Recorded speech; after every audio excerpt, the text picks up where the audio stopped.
आज मैं आप सभी को मैं हूँ मधुमक्खी की कहानी सुनाने जा रही हूँ। संभव और खुशी फूलों के बगीचे में पकड़म पकड़ाई खेल रहे थे। तभी उन्हें फूलों पर मंडराती गुनगुनाती मधुमक्खी दिखाई पड़ी। वह कभी इस फूल के ऊपर जाती तो कभी उस फूल के ऊपर। दोनों हैरानी से एक दूसरे को देखने लगे। तभी उन्हें किसी के ठहाका मारकर हंसने की आवाज़ आई। अरे इधर उधर क्या देख रहे हो? मैं तो आपके सामने हूँ। संभव और खुशी ने देखा, सामने पंख फैलाए मधुमक्खी खड़ी थी।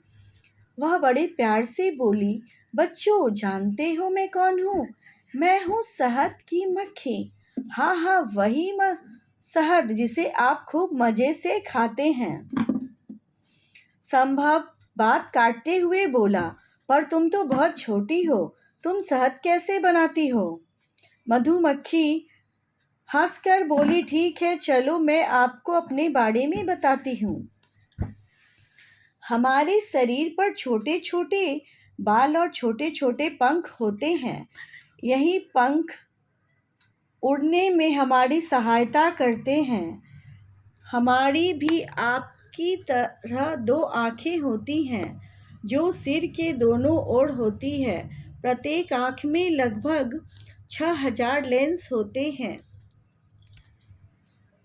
परंतु हमारे नाक और कान नहीं होते, बल्कि उनके स्थान पर सिर के आगे जादुई एंटीना होते हैं जो सूंघने तथा सुनने में हमारी सहायता करते हैं। हमें पैरों की सहायता से सफाई, कटाई और किसी चीज़ को पकड़कर रखने का कार्य करती है। हमारे सबसे पीछे के दो पैरों में फूलों का पराग एकत्रित करने के लिए थैले भी होते हैं। हमारा सामाजिक जीवन बहुत ही रोचक होता है।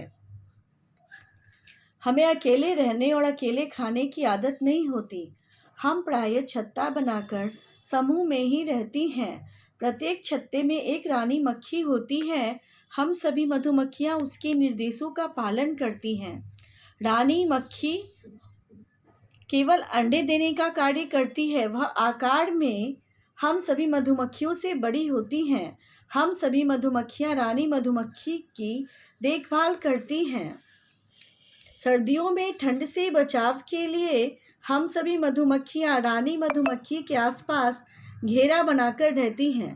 रानी मधुमक्खी प्रायः वसंत के मौसम में ही अंडे देती हैं।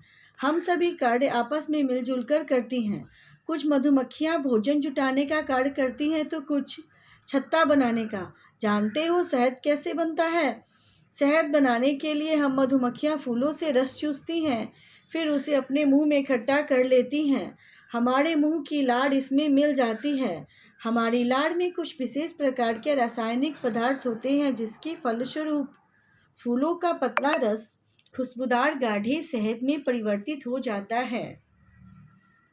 जब हम मधुमक्खियाँ फूलों का रस चूसती हैं तो पराग और फूलों का कुछ भाग हमारे पेट में चला जाता है।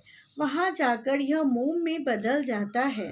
यह मोम हमारे पेट की त्वचा की थैलियों में जम जाता है, जिससे हमें अपने रहने के लिए छत्ता तैयार करती हैं। संभव और खुशी बहुत मज़े से मधुमक्खी की बातें सुन रहे थे। मधुमक्खी फिर बोली, क्या कभी आपने हमारे छत्ते को ध्यान से देखा है? हमारे छत्ते के भीतर एक ही आकार के 6 कोनों के कई कमरे होते हैं।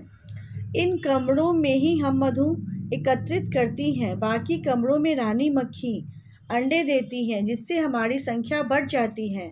हमारे एक ही छत्ते में लगभग 50,000 से 60,000 तक मधुमक्खियाँ रहती हैं। हम मधुमक्खियाँ खट्टा मीठा सभी प्रकार का स्वाद आसानी से पहचान लेती हैं। जब कोई शत्रु हमारी ओर आता है तब हमारे अंदर से एक विशेष प्रकार की शारीरिक गंध निकलती है। इससे हम सभी मधुमक्खियों को शत्रु के आने की सूचना मिल जाती है और हमारे आसपास की सभी मधुमक्खियाँ सतर्क हो जाती हैं। अपने बचाव के लिए हम अपने शत्रु पर डंक से आक्रमण करती हैं। हम बहुत ही उपयोगी जीव हैं। क्या आप जानते हैं कि पुराने ज़माने में जब तिजोरियां नहीं होती थीं, तो लोग अपना बहुमूल्य सामान हमारे द्वारा बनाए छत्ते में छिपाकर रखते थे ताकि कोई इन्हें चुरा न पाए। हमसे ही आपको मधु एवं मोम प्राप्त होता है। यह मधु बहुत ही पौष्टिक एवं स्वादिष्ट होता है। मोम का प्रयोग मोमबत्तियां बनाने तथा सौंदर्य प्रसाधनों में भी किया जाता है। तो बच्चों, देखा मैं कितनी उपयोगी और परिश्रमी जीव हूँ। तो बच्चों, देखा आपने मैं कितनी उपयोगी और परिश्रमी जीव हूँ।